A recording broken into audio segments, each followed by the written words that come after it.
Hi దోస్తులు, కుండలు చూపిస్తుందని అనుకునేరు. ఇలాంటి కుండలే కొనండి అన్నం కూర వండడానికి. స్మూత్గా ఉన్నాయి కడాయిలు ముకుడులు కొనకండి, ఎందుకంటే నల్లగా ఉన్న కాడ మొత్తం పగిలిపోయింది. పొయ్యి మీద పెట్టిన నూనె పోసిన మంచిగా పట్ట వాసింది అది. ఇంత గోంగూర పచ్చడిను ఇంత గోంగూర కూర వండుదామని రెండు ఒకటేసారి వీడియో పెడుతున్నాను. ఇక కొద్దిగా గోంగూర కోసుకోవాలి, గోంగూరలో మంచిగా టమాటాలు వేసుకోవాలి పచ్చడికి. ఇక ఇన్ని ఉల్లిగడ్డలు అవి కోసి కూర వండుకోవాలి, బాగుంటుంది దోస్తులు.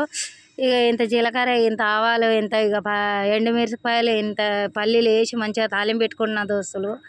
ఇక మిగతా డబల్ కమిటీ చేయమన్నది మా సిరి నైటు. ఇక డబల్ కమిటీ చేసిన, ఉప్పు వేయడం అయితే మర్చిపోయినా, ఇక ఇప్పుడు ఎత్తానా. డబల్ కమిటీ నైట్ చేసిన మంచిగా ఉన్నది, పొద్దుగాల మెక్కెత్తున్నా నేను. ఇక ఉల్లిగడ్డలు కచ్చపిచ్చ దంచి వేసేస్తున్నాను దోస్తులు, రోట్లో దంచినట్టు ఉండాలని. ఇక నచ్చితే లైక్, సబ్స్క్రైబ్, షేర్ చేయండి దోస్తులు, నన్ను మర్చిపోకండి, సరేనా దోస్తులు.